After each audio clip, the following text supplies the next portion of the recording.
CrossFit changed my life. Of course, I'm terrified that cancer is going to come back, but I have to get up every day and I have to work out and I have to move, make the right choices in spite of that. Hope is a decision. You have to decide that you're going to give yourself hope. You're not just going to be laying on your bed after 5 surgeries, being absolutely overwhelmed with pain, and then suddenly by divine intervention say, I have hope. No, you have to decide you're going to have hope, be hopeful, and go out and make a change. CrossFit is just giving me my hope back. And it's just, that's irreplaceable.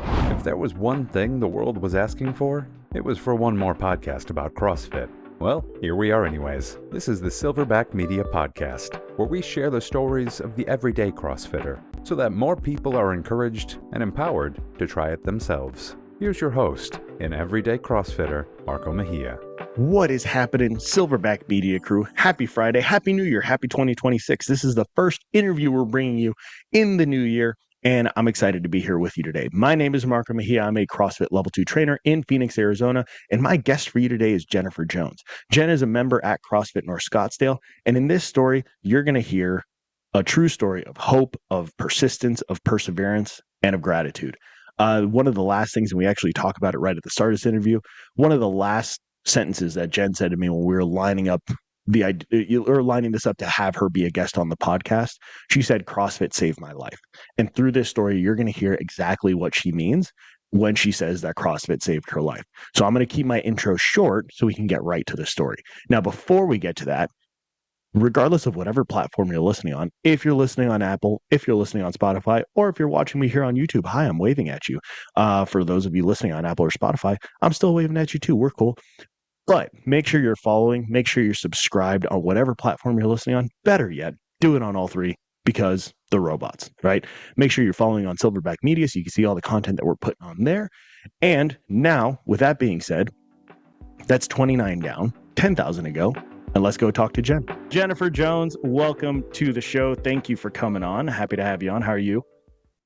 I'm doing very well. Thank you. Yeah, doing really good. Thanks for asking me to be here.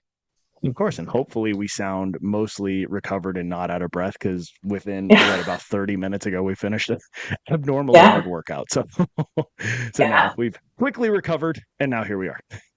Here we are, done for the day at least. Yeah, right. Well, exactly. CrossFit. For CrossFit, yeah. All right, so let's get into your story. And actually, I want to start at kind of an interesting spot. So the other day when we were initially talking about you coming on, doing this interview and things like that, you had kind of mentioned, you're like, I don't know if if it could add value, so so on and so forth, right? Which I'm not surprised by. But then after we kind of agreed to it, and we're like, all right, let's line up a time. You said a sentence that I think is gonna pretty well encompass what we're about to get into with this conversation. Do you remember what you said? I do. I said that CrossFit changed my life. I'm assuming that's what you're talking about specifically. Yeah. Yeah, and I think that's going to be an interesting place to start, is with that phrase, and then as we go through your story, we'll get to unpack what that means and how that came to be, right? So then let's get into the details, right?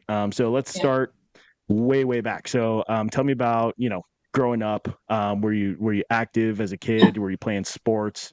Were you doing physical activities?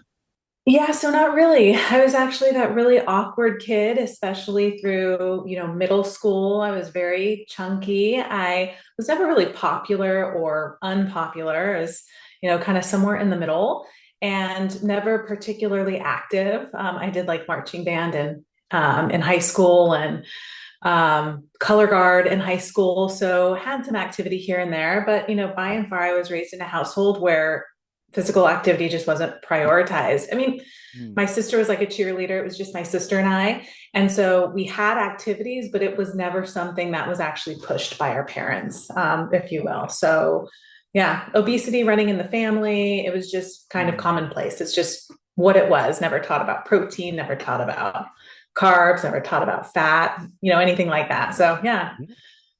Pretty traditional Hispanic household, actually. Oh, I didn't know you were Hispanic. Wait a second. Hold on. We're gonna have to take a little detour here. Where's your family from? I was gonna ask what flavor of Hispanic you are, but that's a weird way to put it. Yeah, so the Hispanic part of my family is mainly from Chihuahua, from Mexico.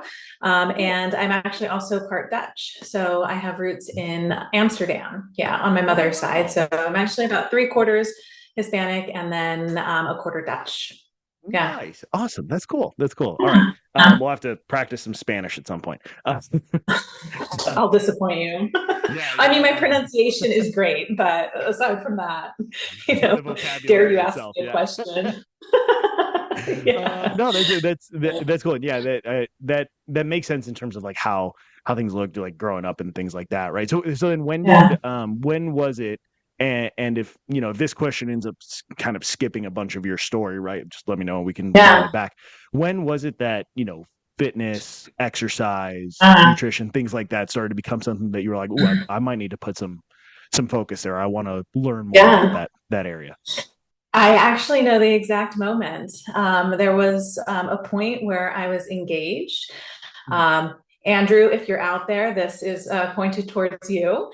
But after I found out that my fiance at the time was cheating on me, actually with an employee of mine, I remember very distinctly, I know it was all the drama, Oh my gosh. about a little over, gosh, 20 years ago.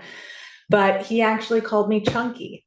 And I remember just a pivotal moment in my life where I said, wow, I had always felt very secure in my relationship at the time, but just something about just the cruelty of his words, which was really just to mask his own terrible behavior, just really made a mark on me. And I remember distinctly thinking, and I remember exactly where I was. I remember the exact moment, kind of the feeling in the air. And I just said to myself, can I curse on this show, by the way? Go for it. Let them Okay. fly. And I just said to myself, fuck you. Like I am gonna be the best version of myself that I can be despite you, right? In spite of you. And it turned into like a very sort of revenge filled moment where it was like, I mean, who are you? Like I can change any physical part of myself, but you can't change who you are, right? And so Right. watch me, right? Watch me live my best life. And actually, it was at that point that I dedicated myself to a personal trainer. I dedicated myself to nutrition at that moment because I thought, gosh, I'm always going to be chunky, right? I mean, my family hadn't really prioritized health. It wasn't part of like what I learned. And after dedicating myself to that, I lost 50 pounds.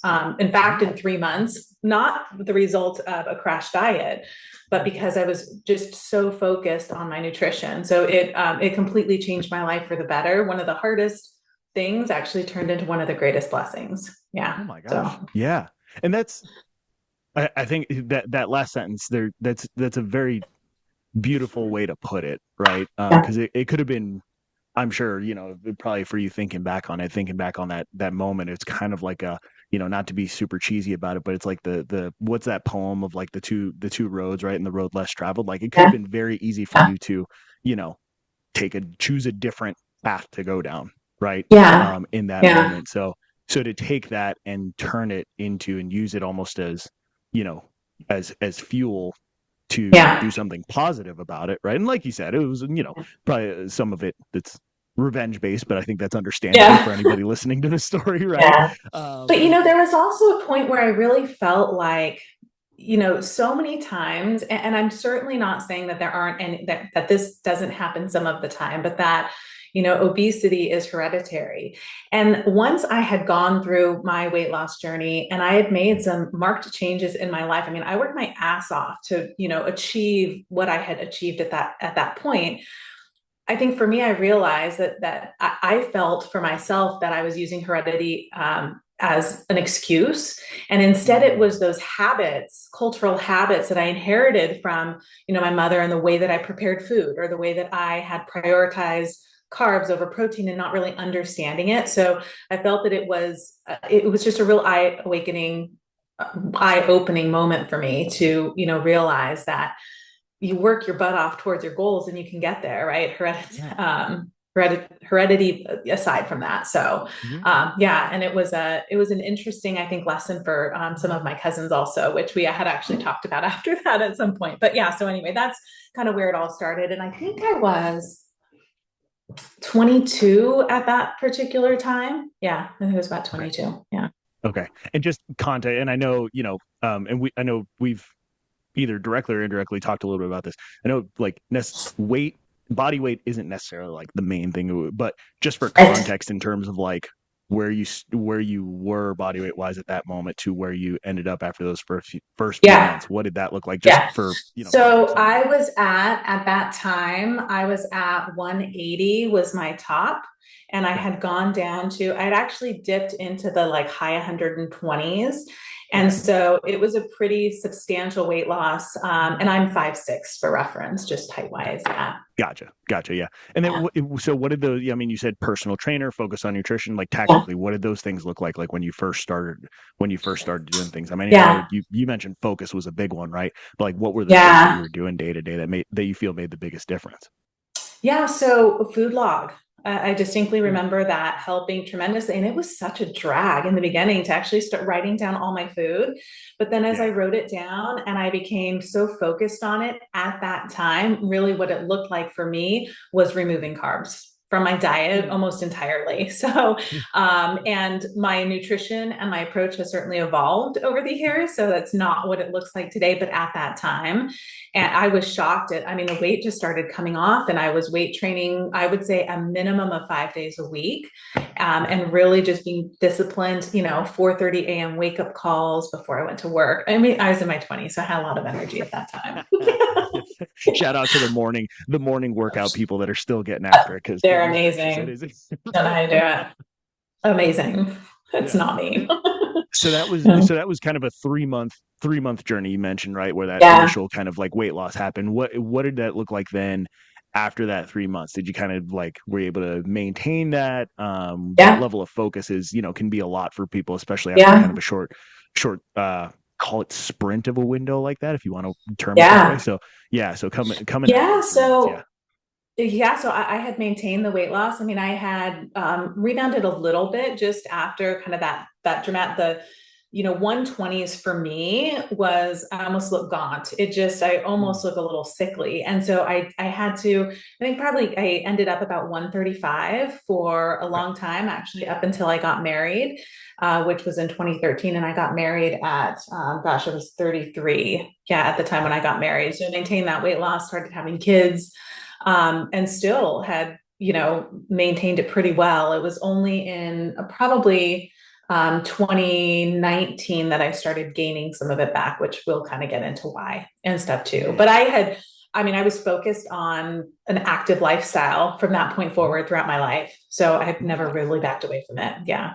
I mean, that's a good 10-year stretch. Like that's something you don't really see very often, is especially with, and, with large weight loss situations, right? There's a lot of times, unfortunately, a rebound, right? For whatever number of reasons, right? So to do that and be able to maintain that then for almost, if not a little over 10 years, that's really impressive. That's remarkable. So there's this saying that's an unpopular saying probably, and especially it's certainly not how I think of it now, but at the time I remember hearing the phrase, nothing tastes as good as skinny feels. And I can tell you just from my perspective, when I had lost that weight, suddenly I was wearing jeans and my waistband, I wasn't having like a muffin top and I wasn't adjusting and I wasn't uncomfortable. So once I had sort of had a taste of, gosh, I can work my ass off and feel great, and I can still go out and I can party on the weekends and I can still go out to a nice dinner and come right back to it. And so it was definitely, I think once I got that feeling of thinness, which I hadn't had before for a really long time, I was like, I'm in, right? I want to keep this going. If you were gonna rewrite that phrase, because I think I know where you're coming from in terms of like, I get the point, right? I feel like it's maybe the word skinny is the one that's like the one that needs to be tried. What would you put there in its place if you could rewrite that? I honestly think I would, say nothing feels better than being strong. Really is what it comes down to for me now. Certainly, especially with my daughter. Now I have a 12-year-old daughter, and it's really important that, for me, I don't use phrases like skinny, because the focus was, I think, very different 20 years ago. I'm 45 now for reference. Okay. So things were different 25 years ago, I think, in what was deemed acceptable in society for a woman. And, knowing what a dark path some women go down in that fight for skinny, I think is absolutely the wrong thing to focus on. Yeah. So I revel in strength today more than anything, for sure. Yeah. And I want to get, because you tell me and then we'll get there. Was that more of kind of a recent, I know like we kind of talked about how the impact of CrossFit and things like that and getting into that, was that a part of, and this would be like a little preview for when we get to that part of your story. Do you feel like that's for sure? That was all because of CrossFit. Yeah. That mind shift was entirely because of CrossFit. And, I think a lot, Coach Rach, quite frankly, and how I worked with her with Untapped Nutrition. Yeah, absolutely. For sure. And, so you mentioned in there that there was kind of an interesting dynamic with your cousins. And I'm curious how that went, whether it was like family meetups and stuff, and you're like, all right, I'm on this weight loss journey, or however you phrased it, right? And what were those interactions like as you were maybe in the process of losing that weight in those initial few months? Because like you said, maybe there was some, belief at that time of like, well, it's genetics and so on and so forth, right? Obviously summarizing. How were those interactions like whenever you would all get together? Yeah, so I have a very large family. My father was the oldest of 8, my mother the youngest of 5. So I had a lot of first cousins, but not one that I was overly close to. Apologize, cousins out there, if you see this, but I think we can all agree that as my sister and I are kind of the older of the cousins in the group, there were some disconnections with age. But I remember specifically one of my female cousins who, she came up to me and said, this was after I had lost the weight, and said, I'm really interested to see if you blow up again after having children. And I was like, ooh, that's a rough thing to say. Like, damn. So much pressure. But, and I don't, she tends to be very direct, and like unapologetically direct, right? Like, I'm just being honest, kind of a, attitude a little bit. But surprisingly, and that was probably, I don't know, maybe 5 years before I had my kids, maybe a little bit longer before I had my children. But that actually stuck with me because I thought, oh my gosh, I am actually modeling things still for my adult cousins, right? As we all kind of look at each other and just different, struggles throughout our life. And I think it was said a little tongue in cheek in the moment, but it helped me to sort of refocus again and continue to be motivated to refocus. Because it's just a reminder that you're a model, for family, for friends, and maybe it's hopefully a good role model. Maybe if it was meant negatively, you could, it could go either way. It doesn't really matter. But people are watching you, right? People want to be inspired, I think, by others. And I think that was honestly, her comment was more a reflection of some concerns that she had maybe for herself. So I don't think that it was meant to be as mean-spirited as it sounded at the moment. No, for sure. Right. And I think, for anyone that's gone through a story like that or a journey like that, there are people close to you, and I've had this happen too, right? So it's not, I'm kind of speaking my own personal experience around it too, was that there are people that will, it's almost like they're expressing concern around it in a way. It comes off in a weird way because you're like, oh, really? Like, just like the one you mentioned. It's like, oh, I can't wait to see what happens after you have kids. And it's like, wait a second, that's a weird way to put it, right? And it took me a while to realize, like, it's also like the intent of it is out of love and care for you. It's almost like she maybe, I don't know, assuming things, right? Maybe was saying that to almost like set an expectation for you. So that way, if that did happen, like, it doesn't hurt as bad later on or something like that, right? So it's like in a weird way out of love, but it's like very different. Weird way to get there. As opposed to like cheering you on. Yeah. There's a saying though that has changed my life also that I refer to a lot now, and especially with my children, which is never attribute malice when it could be explained by ignorance or by name your thing, right? So never lead with that somebody is intending, to be malicious towards you. I mean, they're caught in their own world, they're caught in their own struggles. And ultimately, we're just trying to all do the best that we can. And keeping that in mind, I mean, I can't tell you how often I was saying it to my husband just last night when, we were talking about something someone said to him. And I said, remember, never attribute to malice what you could attribute to stupidity. I don't know, right? Name your thing. But I think it also helps with that positive mindset, and it really helps you to get through any challenges that are in front of you.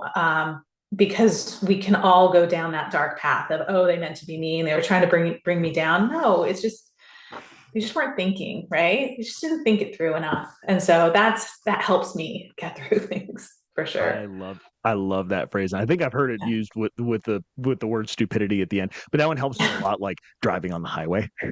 Someone cuts you off in traffic and you're like, 1,000%. were they trying to cut me off? Were they trying to piss me off? Yeah. Or were they just not looking? Or maybe they were rushing home for whatever reason. Maybe they got a sick kid and they're trying to get home. It's like, all right, well, okay. Absolutely. I'm just gonna move on from it, right? So 1,000%. Yeah, for sure. Yeah. Okay, so in there, as we were kind of talking through that, you mentioned 2019 as kind of a timing of when things started to go back a different direction. So what was happening around that time? Yeah. So, so in 2019, I had a partial hysterectomy. I kept my ovaries. And so I was having a lot of challenges at the time where I had a condition called adenomyosis, but the doctors couldn't confirm that it was adenomyosis unless I actually had a hysterectomy.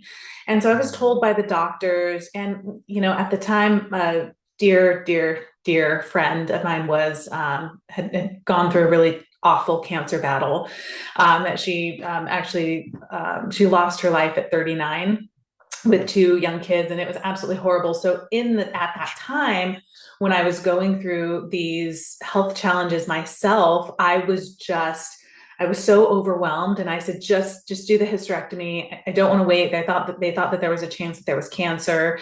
And so I was like, we're done having kids. Let's go with that. But throughout that process, I was told, look, if you keep your ovaries, you're not going to have hormone imbalances, and weight gain is not an issue, because it is very typical when women have hysterectomies that they go through weight gain.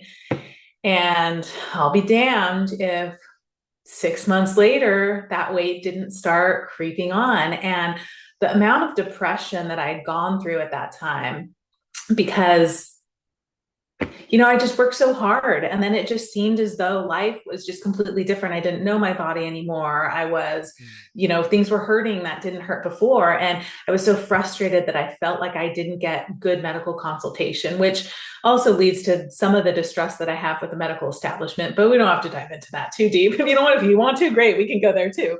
But yeah, so that was a group of people to talk about conspiracy theories. So maybe I'll include that one. Will you? I'm your gal. Yes, please. Thank you. Wait until you meet my husband. No, but honestly, I think that we're honest. We're honestly reasonable with our conspiracy theories too, because I just, on the surface, I think that it's the healthiest thing to ask questions. And, I think that that's what a lot of these theories are, just asking questions and just wanting clarity around it. So yeah. We're not too crazy. Well, no, first off, thank you for sharing that. And I could hear it in your voice, right? Like it sounded like that was a very trying time, a very challenging time, especially considering you got, consultation one way or another. And it's just like, would you say, because you mentioned that, there was a depression that came in like around that time, and just for my clarification, because I may have missed it. Do you feel like that was more so coming off of as a result of doing the hysterectomy, or because you felt the weight gain coming back, maybe a combination of both, because they were kind of related? Yeah, it was a combination of both. And it was also just the absolute, terror of watching what my, sweet friend had gone through, and how nobly she fought for her life. And, there's a lot of sadness around the reality of not having more kids. I tell my husband all the time, he's about 10 years older than I am.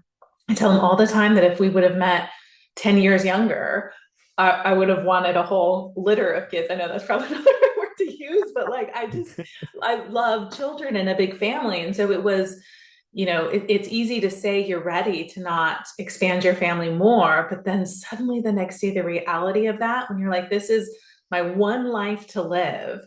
And this is, expanding a family has stopped. So it was a lot of different things, but I had struggled with depression for most of my life, but I had a really traumatic event happened where I was almost killed by an ex-boyfriend of mine, actually. Oh my gosh. And as a result of that, I had diagnosed PTSD and severe panic disorder.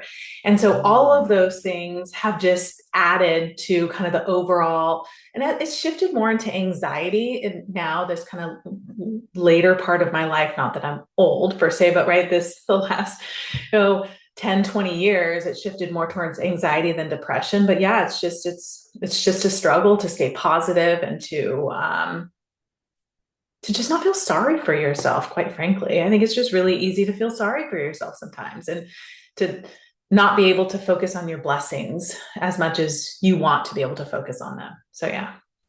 Yeah. Oh my God. And I feel like every sentence you say, I want to say, wow, thank you for sharing that. Like that, My story goes deep. Yeah. Do you feel like that, like how long, and I'm trying to figure out how to word this question. What was the walk back from that like? After that kind of like just kind of thinking through the timeline of where we are in your story, right? You have the hysterectomy, the weight gain starts, but there's also the depression, the PTSD that had happened from things before, right? What did that journey for you look like to start to feel like yourself again? Maybe we can separate out. I know they go together, but just for the maybe the mental side, and then there's also the physical side, right? Just kind of working your way back to like the perspective you just shared of focusing on your blessings and the positive side of things.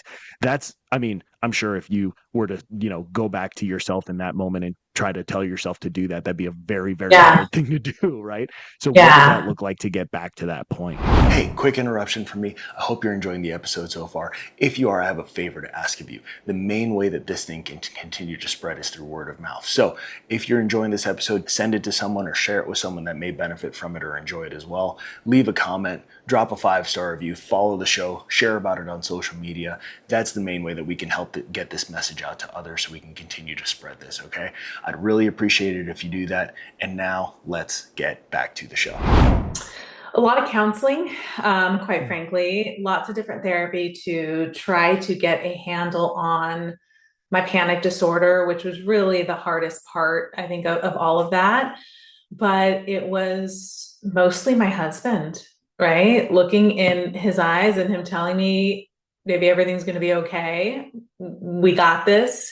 Doesn't matter what happens physically to you, right? The weight gain be damned. I love you for you. I mean, man is truly my knight in shining armor. So I couldn't have asked for anything less. And I think once I looked at him and I really realized that I'm not alone, right? I don't need to hide in the closet and be sad about anything. It's important to rise up again and to ground myself, right? In the dirt outside. I don't know if you do grounding therapy, but it's incredible. And I really firmly believe in it. I mean, it has stopped my panic attacks in, maybe 15 seconds. I mean, it's been life-changing. So, focusing on what I can control and just reminding myself in the moment. I think also identifying factors that are really triggering and trying to just stay away from that. Excessive drinking and alcohol gets my anxiety going. I love me some wine, but like I know if I have too much one day, my anxiety is going to spike the next day. So I think just walking through sometimes, and even in therapy, you think, gosh, like this just isn't helping. And you just have to be consistent and you have to stick it out and you have to establish some routine for yourself that your body can count on. So it doesn't feel like it's always like in fight or flight mode. So, if you constantly are questioning the past, how can you live in today? And so it was a lot of practicing that, but with my extremely patient husband. Well, and that's, you mentioned, that the kind of confidence from your husband. I don't know if that's the right way to put it, but like, I mean, even that, just the way he spoke to you and helped you kind of feel Yeah. comfortable, and even, contrasting that against the first story you told with, your fiance when you were much younger, and how Yeah. that reaction came out. I mean, was there, I don't know, have you thought about how those two stories kind of like are such polar opposites of each other, right? In I terms of the haven't experience and actually. Yeah. I haven't actually. Yeah. well, let's I talk don't about it think now. I have No, much. I'm but, just kidding. but I mean, thinking about like, having your husband now say those kinds of things to you in the Yeah. moment where you were and in the part of your journey where you were, Yeah. compared to how your fiance spoke to you, you know, Yeah. earlier on in your life. I can only imagine just like the level of just like relief, maybe is the right Yeah. word, where you could just kind of relax your shoulders and be like, okay, that thing that happened to me a long time ago isn't going to happen again. Right. I've got Yeah. other things that I got to, Yeah. other challenges to deal with, but I know that one Yeah. I'm good. And that's like, whew, I can plant my feet down and be Yeah. like, all right, we can work from here.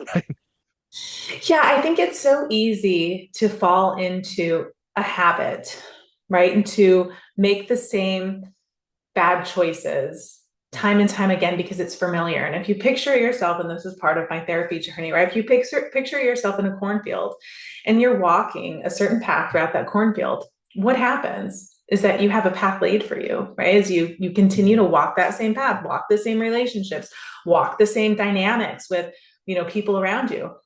The hardest thing to do is to decide that's not the right path and then go in a different direction on your own because it's the unknown. And for me, when that happened with Andrew specifically, I said, you know what, I'm tired of trying to read between the lines, right, with someone's actions. I'm just going to start read the fucking lines because I need to believe if he's telling me this, if anybody's telling me something, I just need to believe that. Right.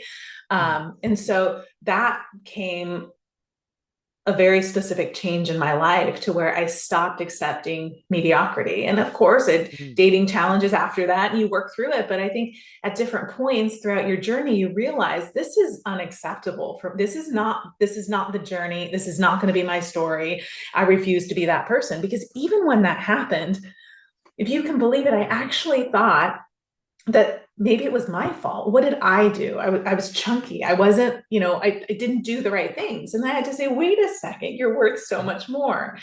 And again, making those changes that aren't part of your routine are so hard. But then and part of the reason why I do talk about my full story very openly, because I'm not embarrassed of it, because every moment has brought me to today. And I cannot even express how thankful I am for the life that I have and for the husband that I have. It wouldn't have happened had I not walked through those things. So I'm just extremely grateful for all of it. I'm proud of myself that I didn't go back to what I felt like was normal at the time of, verbal abuse so.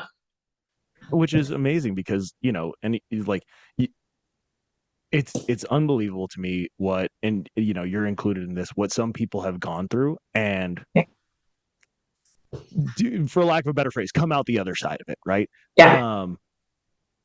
But it's just a testament that like you can get out to the other side of it if you just continue and stay focused on it, even if it's a situation or a story where like if you took a different route and just kind of like succumb to things, it'd be like, well, yeah, that was tough. Like I get it. You know what I mean? It could have been very easy to, I don't know, give up is the right, if again, not the right phrasing, but just in the spirit. To surrender to it almost. Yeah, exactly. Right. And so that's what like is like hearing your story. It's just like you've got to find ways to just continue moving forward. And I love that the cornfield analogy. I love that, right? Because it's like you see the path and it's almost like what it's led you to before.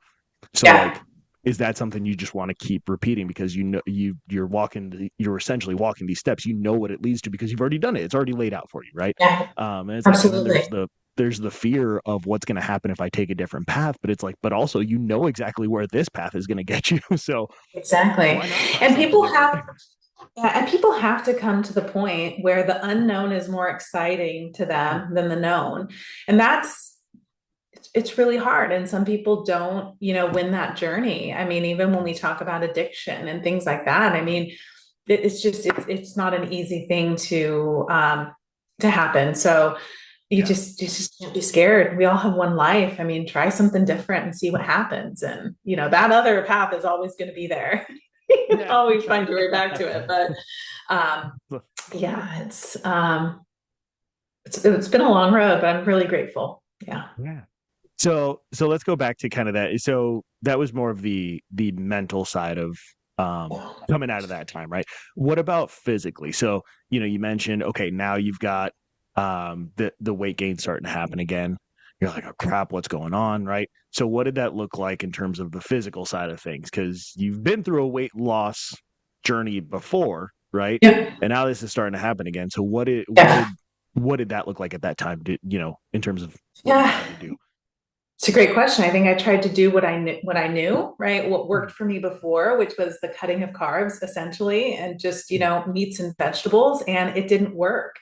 In fact, I found that I was gaining more weight, and I just was and I went back to the gym, and I was, my children were born in 2013 and 2015.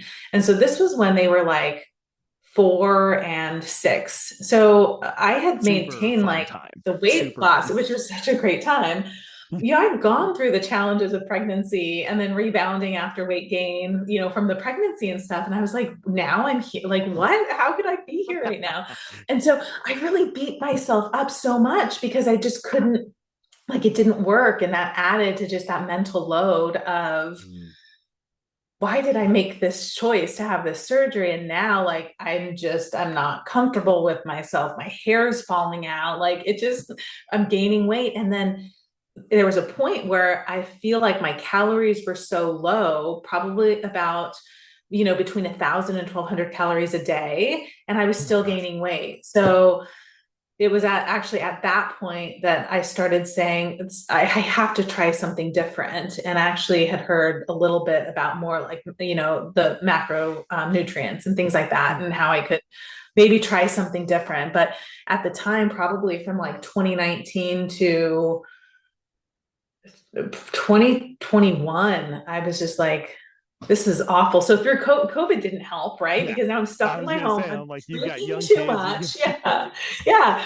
Everybody's scared to go outside and breathe at that time because we didn't know what we didn't know. And so, right, the gym stops, and it was just, what is it called when you just can't move? Paralyzing, right? It's just paralyzing. Yeah. At that moment. So, that was really hard. And I had gone up to 185 during COVID. Okay. So I had completely wiped out all of that completely. Yeah. And gone. And that was so hard with my son. I remember my highest weight with my son, who's my youngest child, was 190 pounds. But I was pregnant, right? I had a big old belly. And I was just like, how can I be almost at my like heaviest pregnancy weight? It was really tough for me mentally because I'd never stopped focusing on my nutrition. It just stopped working for me at the time, if that makes sense. Yeah. Was there any part of you at that time that maybe some of the old, like, phrasing or wording from your cousins or family of like, oh man, this whole genetics thing is coming back, right? Like thinking back even like what you're, I can imagine at that point, you're like, oh, that one cousin, damn it. It's like, she cursed me. Right. It made me not want to go to family events. It made me, and at this time we had actually moved to Arizona. So I was born and raised in Southern California, but my husband there, my children were born in SoCal, and we moved out to Arizona in 2018. So I was not motivated to go back. I was embarrassed. I felt like a failure. Like I was a hypocrite, right? Cousin these words, and I didn't gain it right after I had the kids, but look at me. I'm what she thought I was going to be. Like, you just beat yourself up, and she, to this day, I'm sure does not know how her words resonated with me. She'll know, because she'll remember when she sees this. You got to send it Probably to her call when, me. when it I'm comes sorry, out. my sister also is going to know exactly what I'm talking about because her and I talked about this recently. Oh my So yeah. And yeah. I love my cousin, by the way.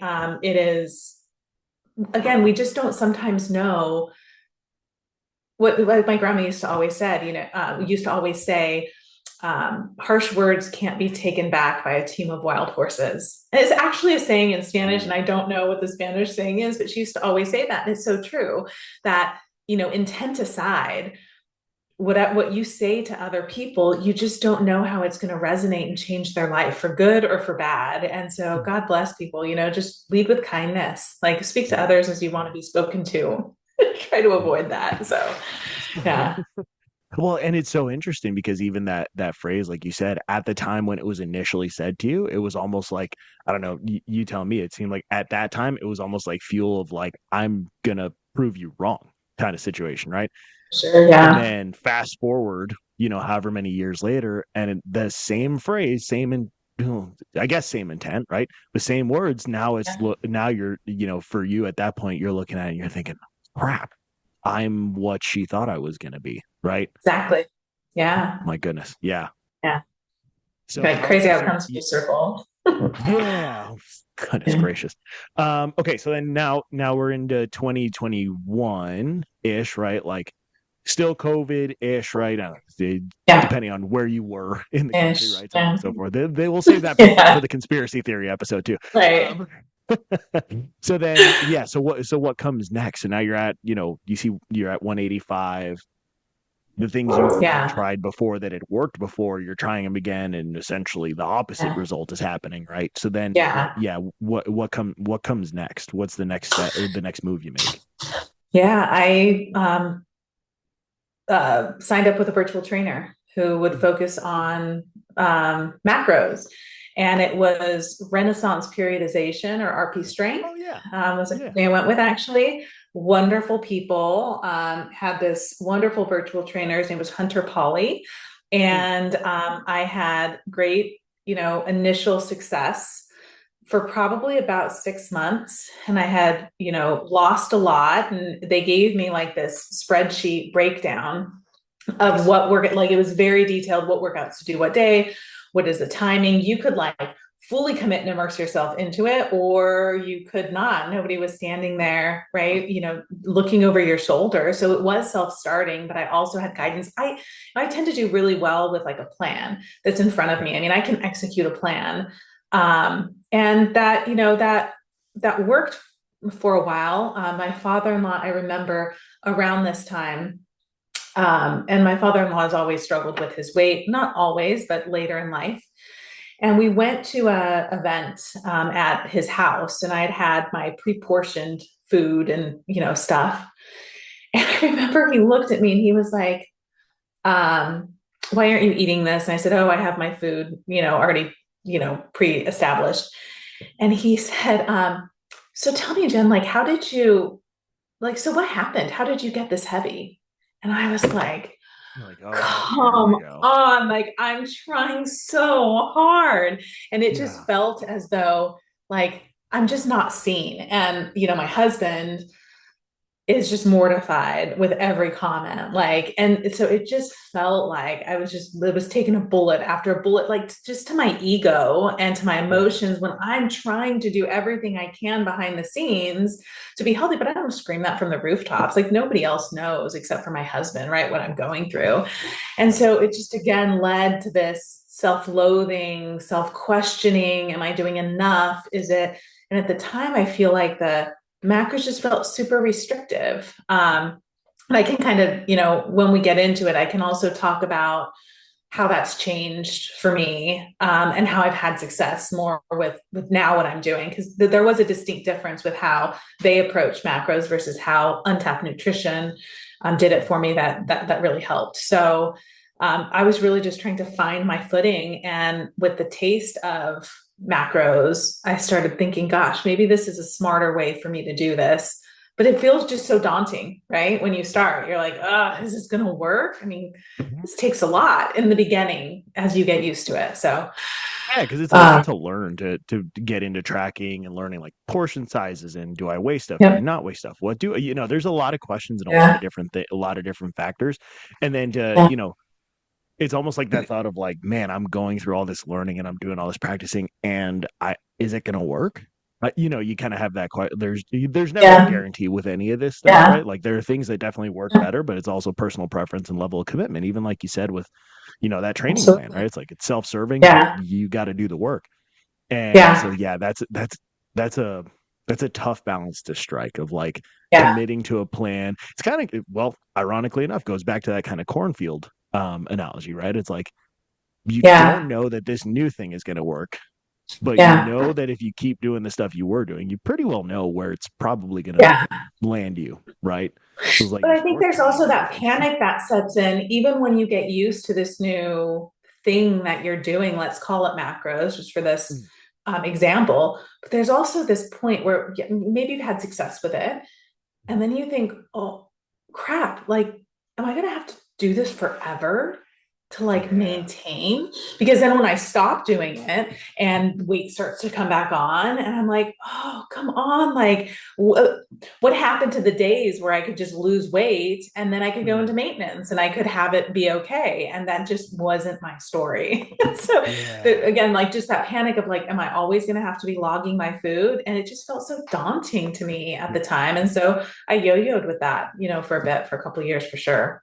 Yeah. I mean, what was it that would it be like, okay, was it almost like you'd get tired of tracking and then just be like, all right, I'm getting off of it for a little bit, and then you'd see some things start to go the wrong direction. It's like, oh crap, got to get back on. And just kind of bouncing back and forth. Yeah, now, yes, exactly. And I think now in hindsight, what was happening was my body was still in that fight or flight mode because it still didn't have consistent calories that it could count on. So every time I drop my because what is shocking for me is that I eat more when I am on this plan, certainly than I do when I'm off it. So what happens is my body then goes too low into calories because I don't prioritize my meals. I certainly don't make sure that they're structured, in the right way with the right portions. And then my body is now feeling like it's starving. So it starts to pack on the weight again. And it was that like, that kind of yo-yo. But I think when I look back and reflect on it, it was really just that calorie variation that was getting me into trouble. There's just no consistency. Once I said, oh, I'm good, I can go on vacation, I can eat what I want, but then I wouldn't get right back on the plan afterwards. I went with that off that cliff, Yeah. You take the vacation as a call it break, and then coming back, and it's like, well, maybe we just keep this rolling for a little bit. Just see what happens. And I'm like, oh crap. Yeah, for sure. It's just, right? because the discipline is like, it was just, it was on me, right? I wasn't disciplined. I took it for granted. And then it's amazing how quickly it comes back, at least for me, how quickly the weight comes back. And just like all of a sudden you're like, wait a second, that just feels a little looser than it was. Yeah. So how was it? So there's a couple of years in there of like, yo-yoing, and we've kind of like danced around the topic. Had you heard about CrossFit at all throughout this whole stretch? Is it something you had heard about? Maybe somebody new was doing it and you're like, that looks crazy. Like or was it completely out of your view at this point? So I had actually heard a lot about CrossFit, but I didn't feel like I was badass enough to try it. Quite frankly, like that's just the truth. I felt like, oh my gosh, I could never do that. Like I've never been strong like that. I mean, there's just, it felt like in the gym, there were machines where there was like that, that dedicated path, right? You had a machine that you worked on. It wasn't necessarily free weights. It was, I just go in there, I put the weights on and I push it. And that's what I did. That's what always worked for me. And CrossFit just felt so much more athletic. And I was like, I could never do it. There's no way. And my friend and neighbor, her name is Patricia. At this time, probably in 2021, I would say, she started going to CrossFit, North Scottsdale. She told me about it. And I was like, oh my gosh, that sounds so cool. our kids are like the same age. And so we're always at the bus stop together too. And she would tell me she was going to like early classes. And I had always thought about CrossFit, but then I felt like, I don't want to copy her. It's so silly when I say it out loud, but like, I don't want to copy her because I felt like she had this thing that she started. And I just didn't want to be like, well, let me go with you. Even though we had worked out and gone on walks and hikes and stuff in the past, it just felt like, let me see how she does with this, if that makes sense. Yeah, I'm not like, and I'm not a pick me person. I'm not a look at me person at all. So it's very difficult for me to like make myself the center of attention when it comes to like conversations like that. So that makes sense. I just felt like I don't want going to CrossFit to be about me. I wanted her to have that for a little bit. I don't know. It's weird to say out loud. It's like you go to, that's your thing. That's your thing you're doing. And I'll let you have that thing. Yeah, exactly. Was it just like kind of waiting to see, like you said, waiting to see how that went for her? Like, is this something that's going to stick around? Like, what's what did you notice, or from observing like her going to CrossFit for whatever period of time she was, what did you notice? So one of the things that her and I connected on is that we both tend to yo-yo when it comes to weight. And she has actually been a great inspiration to me for like accountability and just overall encouragement. And so she's always trying new things, which I think is absolutely wonderful. And ultimately, she was actually the one who inspired me to try CrossFit. She stopped going as just the demands of her work changed and of kids and things like that. I was also secretly afraid to start CrossFit and then go into a class and see her there because I didn't want to be embarrassed for like, if I knew someone. Like I already didn't think that I was like, again, badass enough to try it and to, even be good at it. God forbid, I thought I was going to fall on my face. And so I needed, I think, some assurance that like, there was no chance I was going to see anybody that I knew and it could just be for me, even though now I'm trying to get my husband to go and he just won't, which is driving me crazy, but that's a whole other story. We're gonna have a conversation with him. Yeah. And it's so funny because how that turned around where you were like, that's your thing. I want that to be your thing. Like you just have fun with it. I'll watch from the side, right? And now now it's turned around to where you're like, come on, everybody, come with me. Come on, try it. Join our cult. Group. It's awesome. Exactly. It's great. I promise, it's great. Yeah, it's great. So then, when was the first time? Because I know you've been at North Scottsdale. Now we were just talking about this the other day for coming up on a year.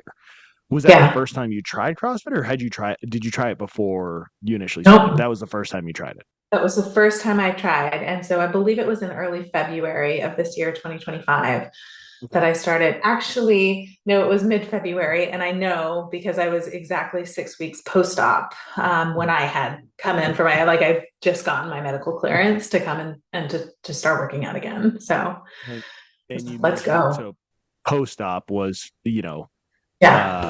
from, I guess if you want to, tell that piece of it. Yeah. So in November of 2023, I was diagnosed with invasive ductal cancer, breast cancer, and caught me by surprise. I knew that I was high risk. Thank goodness I was early stage and I was able to be cured with surgery alone. I didn't have to have chemo or radiation, but the result of what I had actually chosen a radical double mastectomy and a pretty invasive reconstruction. And so there are different degrees of reconstruction that you can choose when you're going through that process. And I chose what was called deep flap reconstruction and a DIEP for anybody out there who's aware of it. Basically, what they do is they take your abdominal fat and they transplant that for reconstruction. And it's incredibly invasive. I have a scar that goes from hip to hip, but also, let me say, when you're struggling with your weight, you're like, wait a second, you're going to take the fat from my abdomen? You mean the fat that I've been trying to get off for years? And you're going to use that? Yes, please sign me up. Where do I sign? And how naive I was, I think, in that moment. I'm not I don't second guess my choice. I think I also wish I would have had all of the information then that I had now.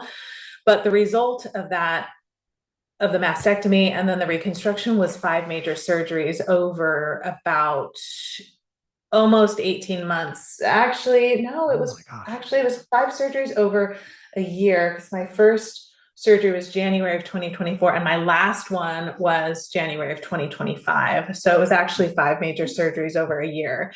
And I'm sorry, my video keeps going off. I can still see you. You're good. Yeah, I keep having a ring come in, people calling on this video unit. It does matter. The result of how much pain and how much bed rest I had been on, really essentially for that whole year, was just, there was a point where I thought, I'm never going to not hurt. I mean, it was just such deep chronic pain that you just couldn't even touch with meds. That I was having liver issues because of pain meds that I had to be on, fairly long term during that. And I'm not a fan of Tylenol. By the way, the effect of Tylenol on your liver is absolutely baffling to me. I had no idea. And I wasn't even on high doses of Tylenol. And I almost went into like acute liver failure because of how high my liver enzymes were. So then I can't take Tylenol even to touch the pain. So I was on the hardcore opioids. What was the one called? The main one. So I struggled through a lot of not just managing the pain, but then afterwards getting off of the pain meds. And so it was a long journey, which the reason why I decided CrossFit, quite frankly, was because I needed to feel strong. I needed to feel like I was capable of doing something really hard, because the result of just like the depths of the depression were just so crippling. After you're in bed, you can't move, you can't take care of your family. I couldn't even take care of myself. I mean, it was so humbling and so awful. And so it was just the worst time of my life, bar none, for sure. Yeah. Over that time period. And I'm guessing based off of how you were describing it, I don't know if it was maybe just whether it was the levels of pain or like when you were going into it, did you know that it was going to be like the time frame of all the surgeries that was going to have to happen? Maybe that part of it was laid out. Yeah. So, by the way, anybody who's local to Arizona, Dr. Rhee, R-H-E-E, out of Mayo Clinic, was such a godsend. He's my plastic surgeon that walked me through every step. I cannot ever express enough gratitude to Dr. Rhee and Megan and just the compassion that they had for me. So by the way, anybody, God forbid you have to go through that situation, I couldn't recommend them enough. But for, I think, a normal patient, I'll just say normal with air quotes, I don't even know what the hell that means, but this type of reconstruction would generally require 2 surgeries, one for the mastectomy and then the other for the reconstruction. But for me, things just weren't in its place the right way. And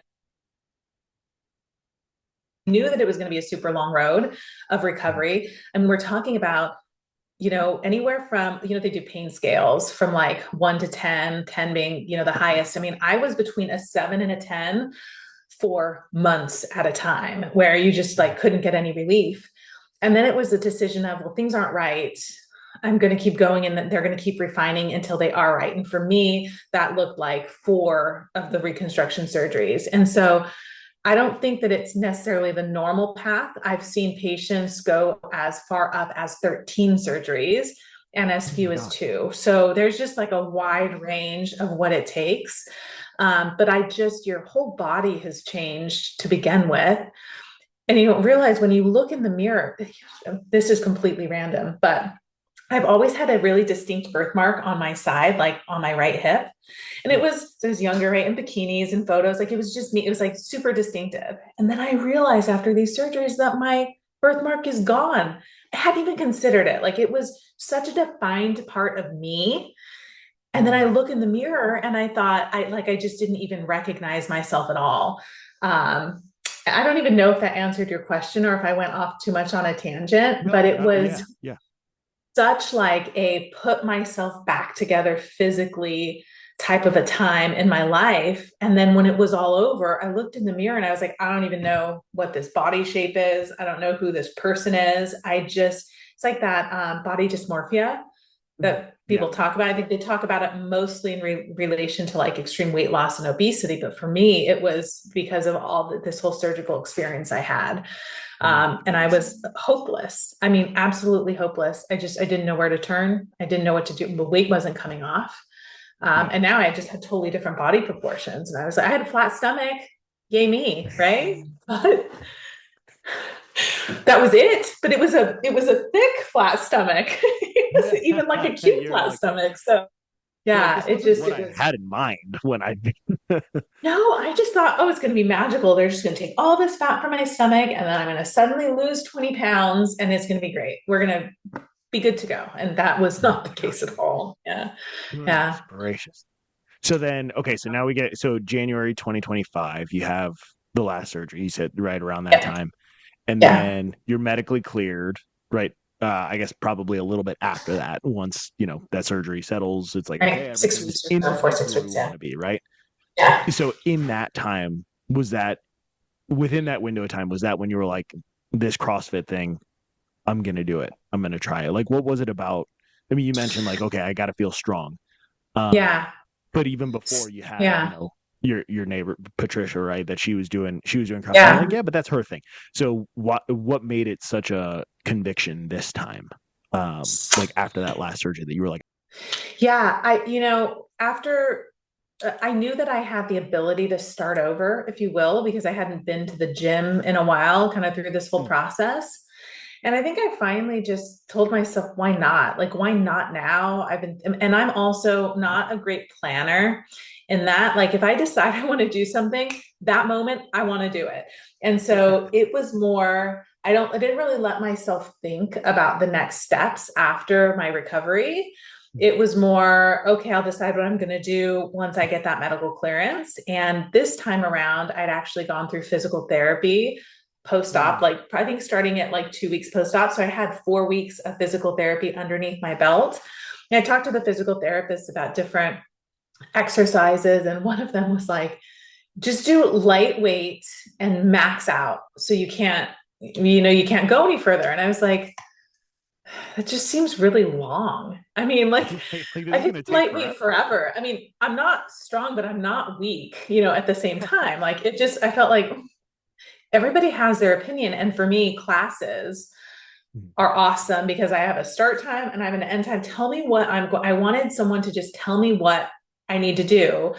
And the gym, like the Mountainside Fitness gym classes just weren't it for me. And they are for a lot of people. And I certainly don't knock that. But for me, schedule and things like that, I just needed something I can count on. And so I just decided, literally walking out of my doctor's office with that clearance, I was like, game on, let me look up CrossFit, let me see the schedule. And I think it probably took me about like a couple of days to actually figure out the right class to go to until I started.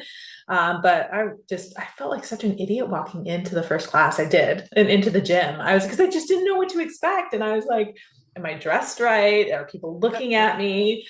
And I was just blown away by the community from day one, quite frankly. Yeah. How did, and now I'm thinking back on it. Did you go to that first class with Patricia? No, I did not. No? Okay. Yeah. All right. Never mind. Then I'm thinking about something different. Maybe I'm thinking it because I feel like I was there for one. I don't know if I was either coaching or working out in class on one of your first days. And now it's crazy hearing this story. Yeah. And I was like, oh, cool, new member. Yeah. And actually, Patricia came back. Yeah, Patricia had actually come back to CrossFit once I had started coming back for a while. And so because then I got the courage to tell her, I copied you. I don't know why it was she's going to laugh when I tell her that too. I don't know why it was like such a big thing in my head, but it was. But yeah, and then it was really cool starting to go into classes with her and start to like just push myself in different ways. But I think from the first day that I started, I signed up that day after my first intro class. And from there, I started almost off the bat 5 days a week. Cause I'm just an all-in kind of a person. I don't know how to do things small. I just if I'm in it, I'm in it. Let's go. I don't have time to waste, but throughout all the surgical stuff and seeing my friend pass away, and I caught mine early stage. And I caught mine early stage because of my friend. I mean, I advocated for myself and I was able to get the test that I needed. I also knew the statistics behind reduced mortality for breast cancer survivors. In the case of recurrence, is actually a 30 to 50% reduction in overall breast cancer mortality when you start to move again and when you start to incorporate weight training. And so I knew that statistic. And it was, when I got this diagnosis, because it was estrogen and progesterone receptor positive, HER2 negative, I had also decided not to take long-term hormone blockers, which my doctors had wanted me to be on. It's a medication called tamoxifen that they wanted me to be on for 10 years. And at the time I was diagnosed and I was 43. And I thought, when you actually, and this is, everybody's journey is different. So I certainly do not, hold it against, the women who decide on that therapy. But if you look at the long-term implications of taking hormone blockers like tamoxifen, which depletes all the estrogen and progesterone in your body, it basically puts a woman into early menopause. When you look at the statistics behind putting a woman in early menopause, the effects on her major organs, the effects on cardiovascular health, I didn't want to create another problem by trying to be so scared about recurrence. And so the other side of that is that, okay, if I'm going to decline this medication, which I did, I got to go all in on lifestyle. Like I gotta see my grandkids. Like that's my goal, and it gets me emotional too, thinking about it, because I just pray that I can see my children and that this will turn out positive for me. But the truth is it's unknown. So I need to focus on what I can control today. And what I can focus is moving my body. I can focus on positivity, and I can focus on making sure my children aren't scared, because ultimately it's going to be God's choice, right? When I'm gone, and I can't see them see me paralyzed with fear, because of course I'm terrified the cancer is going to come back, terrified I'm not doing the right things, but I have to get up every day and I have to work out and I have to move, make the right choices in spite of that.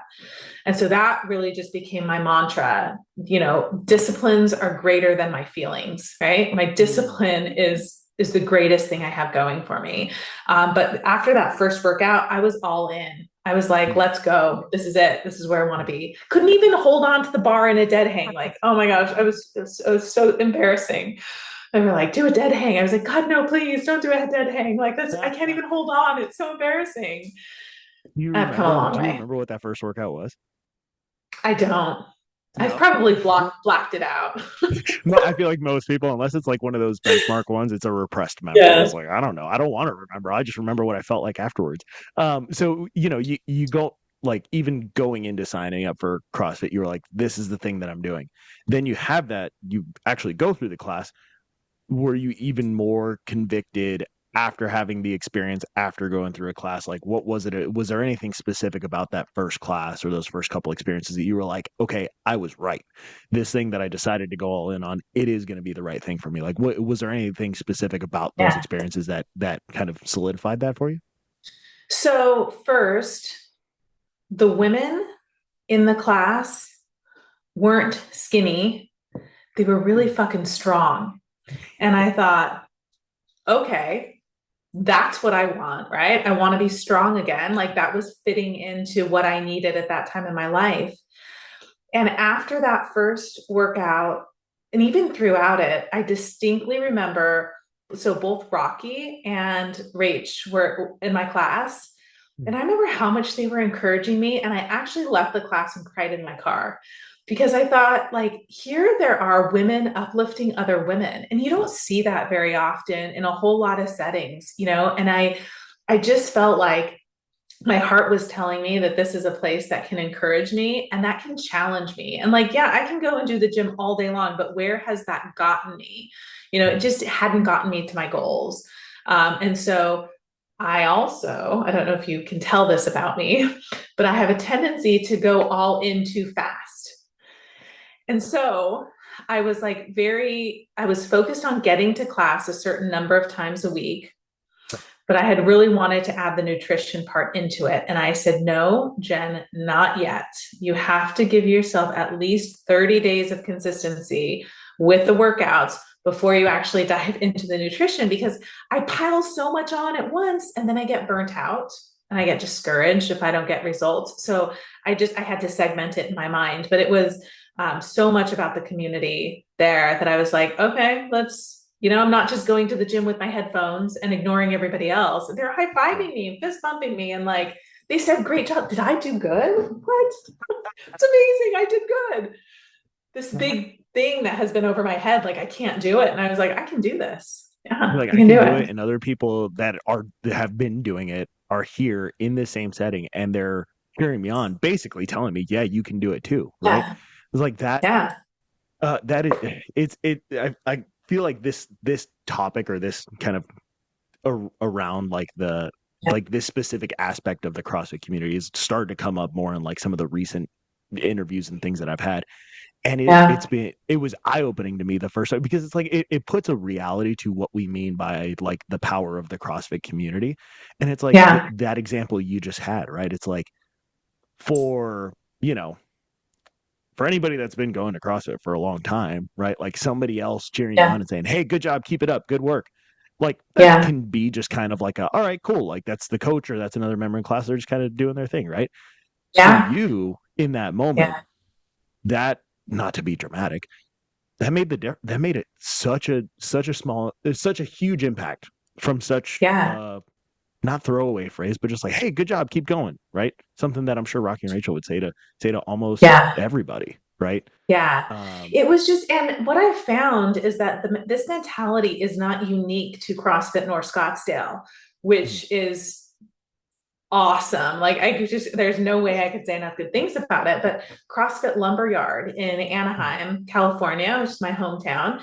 My father is going through, he actually had a massive internal bleed that they couldn't find. He almost died. He was in ICU for quite some time. And I traveled out there obviously to be by his bedside in ICU. And we almost lost him several times. This was in July. And can you believe that? I can't even believe I'm going to say this, but if you can believe it, what was I worried about in my mind? Obviously my father, that goes without saying, but I was worried about not getting my workouts in because I had been so disciplined. And I know me to know that if I stop being disciplined, all of a sudden I fall off that cliff and I lose accountability.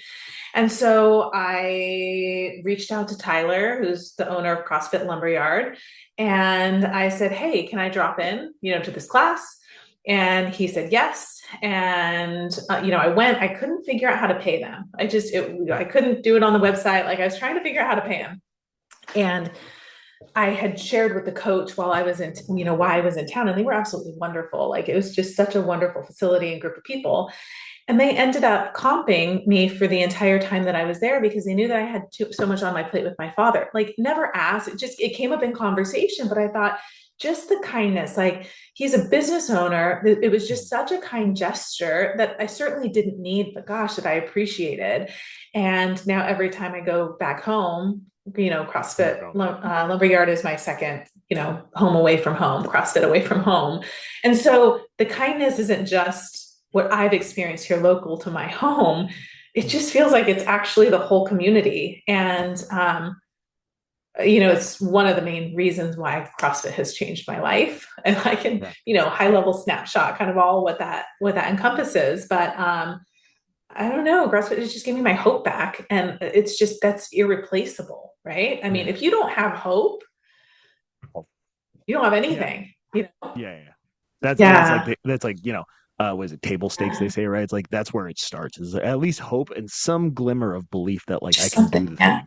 Right. Yeah. And then you sprinkle on top, like in your example, sprinkle on top people that are watching you do it and encouraging you. Right. Yeah. Man, it's like, it's tying so many pieces of the story that you've talked about together, right? Like even, I tie it back to that story that you told about your cousin.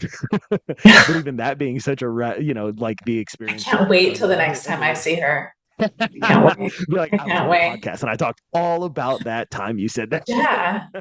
And also, from February, when I started CrossFit, I was at 186. Mhm. And now I'm down to 168. So about 17 pounds lost, 18 pounds lost. Gosh, if I can do my math, 18 Wow. pounds lost. And that has, been because of Untapped Nutrition and specifically Rach. And I started that in April. But then it was about the discipline of, look, she did it like no other coach that I've had, nutrition coach I've had did it. I think I started out at like 1,600 calories and then went up to like 1,700 calories and then went up 30 days later to 1,800 calories. And then I went up 30 days later tonight. And I told her, and I said, what is Rach, look, happening right now? I said, Like, what kind of weird math are you doing? exactly. Which honestly, she was more my therapist, I think, than anything.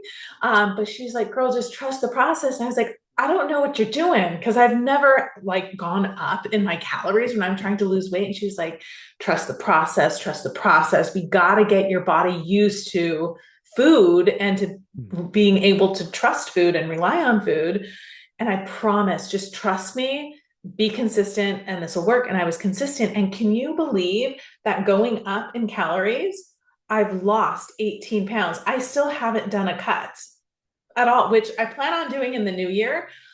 But I'm finally like, it gave me my hope back. Like, what? I can do these workouts that I love. I can be around these people that are just pump me up people, like pump each other up people. It's not just about me, right? I've been trying lately.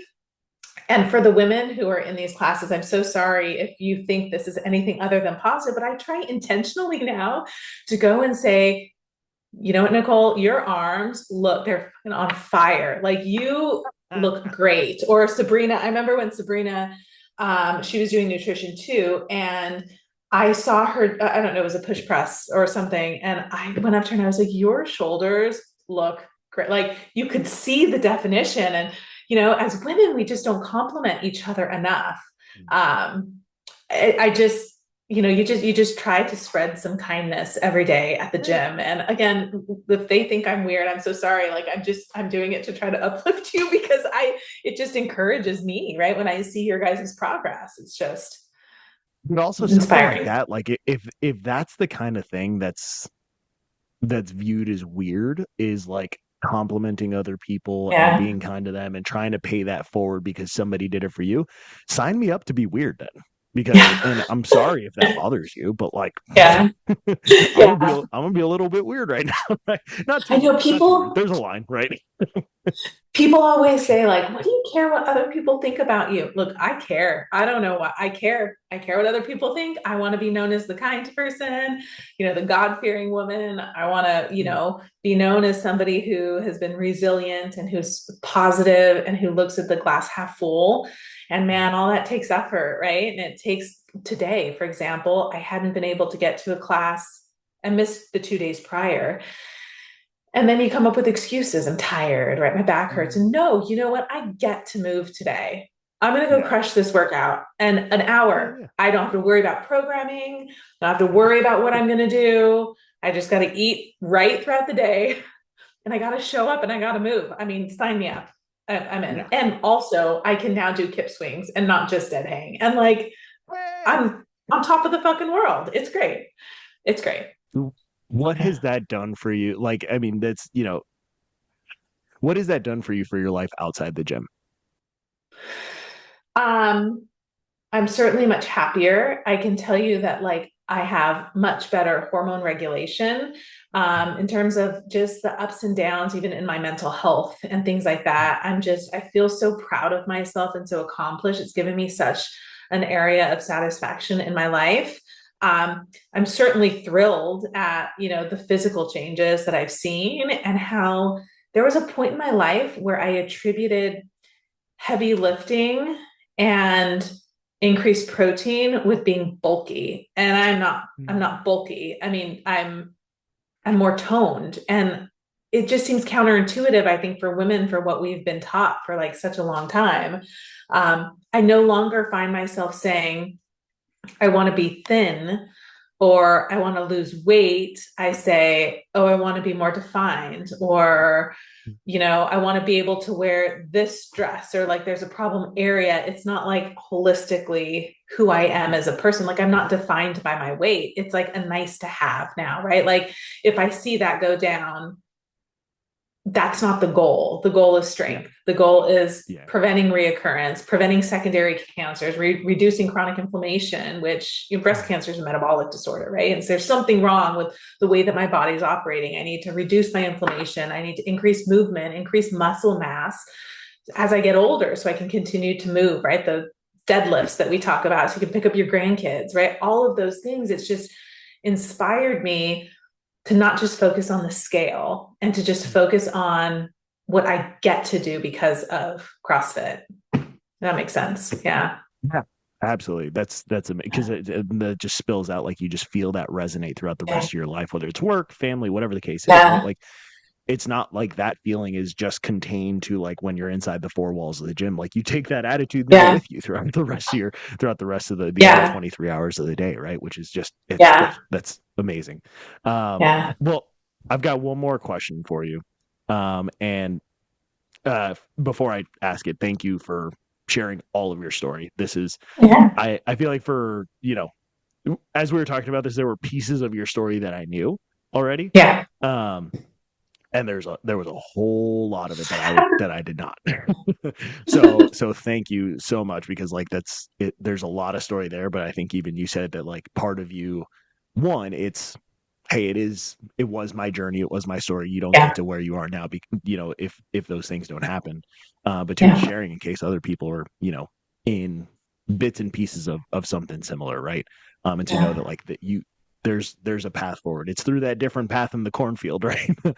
Exactly. Circling back to that analogy. So thank you for sharing all of it and being open about it. But my last question for you, I kind of like, if you imagine I put you in a time machine and I send you back to an earlier version of yourself, and I'll let you kind of pick which version of yourself you think this would resonate most with, right? Whether it was the version of you that, just had that conversation with your fiance when you were younger, right? Or the version of you, right after the hysterectomy and that depression, as you said, that set in during that time, or take your, maybe it was right after the breast cancer diagnosis. I'm not, whichever one you feel like that would resonate most. And you get a few minutes to talk to that younger version of yourself about the rest of the journey that you're about to go through and what that looks like. And they have heard of this thing called CrossFit, but they're like, I'm not quite sure if that's for me. Now, with your experience of this last, call it 10 months, almost a year of it, and the changes that it's had for you, what piece of advice, if you had a couple minutes with a younger version of yourself, would you give yourself about trying CrossFit? I mean, I think first, just even kind of zooming out, is you can only grow things that you feed, right? I mean, it's about mindset. It's about staying positive. You can go down the what ifs of life all day long, right? And it's just such a negative place to live in. If you're focusing on the wrong things, that's what's going to grow in your life. And so you just have to be really intentional with what you let live in your own mind and in your own space and in your own soul.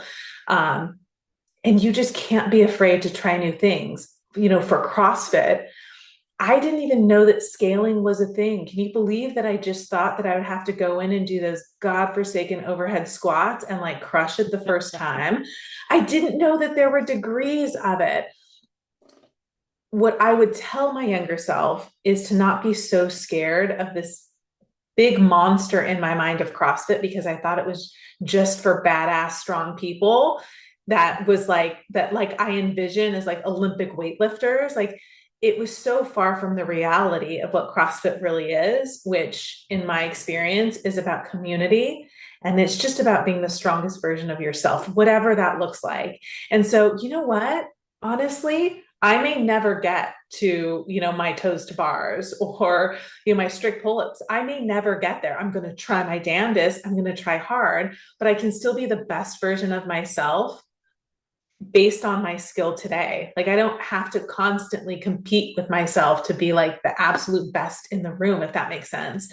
I would tell myself that CrossFit is a journey. It's not just where you're going to go in one day and be the best at everything, and then there's nowhere for you to go, right? It's a journey. It's an evolution.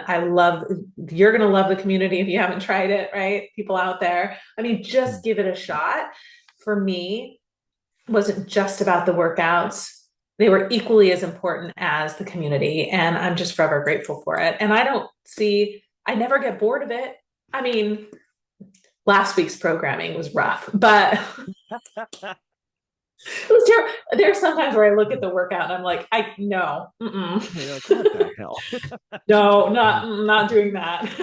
But by far, that rarely happens. Just Jen, give it a shot, right? The younger me, just give it a try. I had been thinking about CrossFit probably for a good 10 years before I tried it.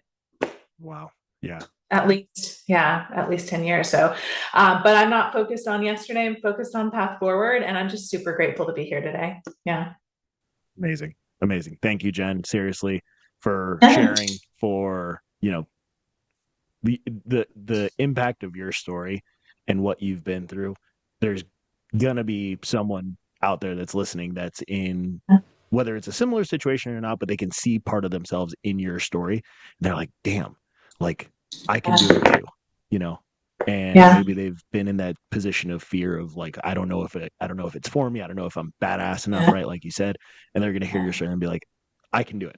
I can make it happen. So thank you. And I think just like one last thing is that I think sometimes people think that, hope is some magical thing that suddenly one day that you'll have, but the hope is a decision, right? You have to decide that you're going to give yourself hope. You're not just going to be laying, in your bed after 5 surgeries, being absolutely overwhelmed with pain. And then suddenly, by divine intervention, say, I have hope. No, you have to decide you're going to have hope, be hopeful, and go out and make a change and try something new. And man, you just be so blessed with what comes to you in return. Okay. Yeah. I'm ready to go run through a brick wall. On that note, I'm like, it's like such a powerful way to end it. I love that. It's like, make a choice. Go make that choice, everybody. So thank you again. Sure. Seriously. Can't thank you enough. And I'll talk to you soon. See you later. If you enjoyed this episode, please consider sharing with a friend. To get notified of future episodes, please follow the show on your favorite podcast app so you can continue to hear these stories. For more behind-the-scenes content of everyday CrossFitters, follow on YouTube and Instagram at Silverback Media. Until next time, this has been the Silverback Media Podcast.